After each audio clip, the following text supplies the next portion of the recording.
Speaker, গতকাল মধ্যরাতে আমরা একটা নোটিশ পেয়েছি যে বাংলাদেশ বার কাউন্সিলের নির্বাচন স্থগিত করা হয়েছে।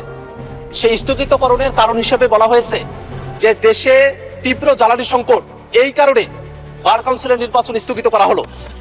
মাননীয় স্পিকার, এখানে দুই ধরনের বিষয় রয়েছে। এক, এটা একটা সংবিধিবদ্ধ প্রতিষ্ঠান যেটার সাথে আইন মন্ত্রণালয়ের একটা সংযোগ আছে, আবার জ্বালানি মন্ত্রণালয় তাদের একটা কজ দেখিয়ে নির্বাচনটাকে স্থগিত করা হয়েছে। মাননীয় স্পিকার, আপনি জেনে থাকবেন যে বাংলাদেশ লিগাল প্র্যাকটিশনার্স এবং বার কাউন্সিল অর্ডারের বিধান অনুযায়ী 3 বছর অন্তর অন্তর নির্বাচন হওয়ার কথা। যদি নির্বাচন করার মতো পরিবেশ না থাকে, অর্থাৎ প্যান্ডেমিক হয় বা অ্যাক্ট অফ গডের মতো কোনো ধরনের দুর্যোগ ঘটে, সেই সময়টাতে 1 বছরের জন্য একটা অ্যাডহক কমিটির বিধান করণের সময়টাতে করা হয়েছিল। কিন্তু অন্তর্বর্তীকালীন সরকার গঠন করার পরে সেই জায়গাটাতে কোনো অ্যাক্ট অফ গড বা প্যান্ডেমিক না থাকা সত্ত্বেও নির্বাচন না দিয়ে তখন একটা অ্যাডহক কমিটি করা হয়। সেই অ্যাডহক কমিটিটা এখনো পর্যন্ত চলমান রয়েছে।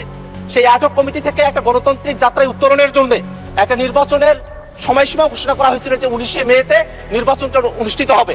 কিন্তু গতকাল মধ্যরাতে হঠাৎ করে সেই নির্বাচনকে একটা স্থগিত ঘোষণা করা হলো। প্রশ্ন হলো, আমরা যখন সংসদে জ্বালানি সংকটের কথা বলছি, মাননীয় সদস্য, আপনার মূল বক্তব্যটা বুঝতে পেরেছি। এটা কার্য বিবরণীতে আনার জন্য ভালো হবে, রেকর্ড থাকবে। আপনি দয়া করে একটা নোটিশ প্রদান করুন, এই বিষয়টা অ্যাড্রেস করবে, তখন মাননীয় আইনমন্ত্রী বক্তব্য রাখতে পারবে। সেটা হলো, আমরা যখন সংসদে জ্বালানি সংকটের কথা বলি, সরকার দলের তরফ থেকে জ্বালানি সংকট নেই এই কথা বলা হয়। আবার সরকারি যে একটা প্রতিষ্ঠান, তারা নির্বাচন স্থগিত করছে জ্বালানি সংকটের কথা বলে। এই জায়গাটাতে একটা সিদ্ধান্ত আসা প্রয়োজন। আসলে কি জ্বালানি সংকটের ইস্যু, নাকি একটা গণতান্ত্রিক প্রতিষ্ঠানকে দলীয়করণ ডাকা হবে, সেইটা মূল ইস্যু? এই দুটা বিষয়ে একটা সিদ্ধান্ত আসা প্রয়োজন। মাননীয় স্পিকার, আমরা নোটিশ নিয়ে আসবো, কিন্তু যেহেতু আজকে জ্বালানি মন্ত্রী উপস্থিত আছেন, আইনমন্ত্রী উপস্থিত আছেন, আপনি চাইলে তাদের থেকে এই বিষয়ে একটা সুরাহা, একটা তাদের বিবৃতি আপনি তাদেরকে দেওয়ার জন্য আপনি আহ্বান করতে পারেন। মাননীয় স্পিকার, আপনাকে ধন্যবাদ। ধন্যবাদ মাননীয় সদস্য। আমার মনে হয় মাননীয় আইনমন্ত্রী বিষয়ে অ্যাড্রেস করতে চান।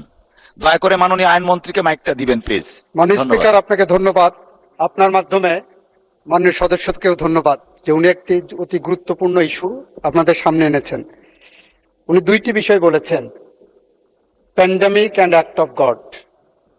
যেটা আনেননি সেটা হলো for any other reasonable cause, আইনের মধ্যে আছে, ওই পার্টটা উনি আনেননি। যতটুকু ওই একটা কবিতায় পড়েছিলাম, তুমি সব বুঝো মানি, যতটুকু বুঝো না ততটুকুই আমি।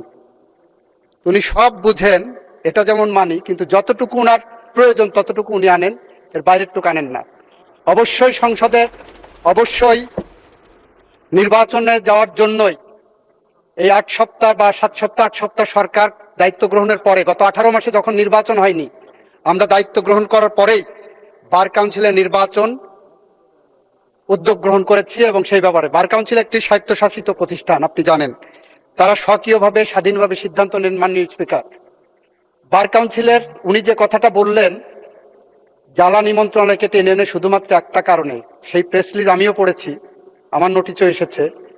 উনি যে জিনিসটা বলেননি সেটা হলো ঢাকা বার সহ বেশ কয়েকটি বার অ্যাসোসিয়েশন থেকে বার কাউন্সিলের কাছে অনুরোধ এসেছে যে তাদের ওখানে এখন নির্বাচন চলছে, তাদের নির্বাচন প্রক্রিয়া সমুন্নত রাখার জন্য, এইটাকে নির্ঝঞ্ঝাট রাখার জন্য, ওই বার অ্যাসোসিয়েশনগুলোর নির্বাচনকে নির্ঝঞ্ঝাট রাখার জন্য, নির্বাচনটা পিছানোর জন্য বলেছেন। এবং বার কাউন্সিল একটি সংবিধিবদ্ধ সংস্থা হিসাবে বিভিন্ন বার অ্যাসোসিয়েশনের সেই অনুরোধটাও রক্ষা করেছেন। ফলে এই পার্টটা কিন্তু উনি বলেননি। আইনজীবীদের দাবি ছিল বিভিন্ন বার অ্যাসোসিয়েশন, ঢাকা বার হলো বলা হয় এশিয়ার মধ্যে সবচেয়ে বৃহত্তর বার, যেখানে 22,000-এর উপরে লয়া আছে।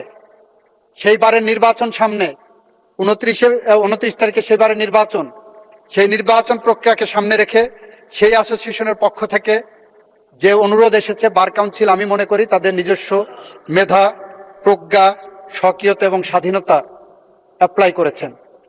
সেই কারণে সেখানে আমরা কোনো হস্তক্ষেপ করিনি। আমরা চাই উনার মতোই যে বার কাউন্সিলের একটি স্বাভাবিক নির্বাচন প্রক্রিয়া এগিয়ে যাক, এবং সেই প্রক্রিয়া এগিয়ে যাওয়ার জন্য আমাদের পক্ষ থেকে আমরা সেখানে হস্তক্ষেপের মধ্যে যাচ্ছি না। আমরাও চাই, উনার মতোই চাই, বার কাউন্সিল স্বাধীনভাবে সিদ্ধান্ত নিয়ে তারা এই ব্যবস্থা গ্রহণ করবেন। আপনাকে ধন্যবাদ মাননীয় স্পিকার, মাননীয় সংসদ সদস্য।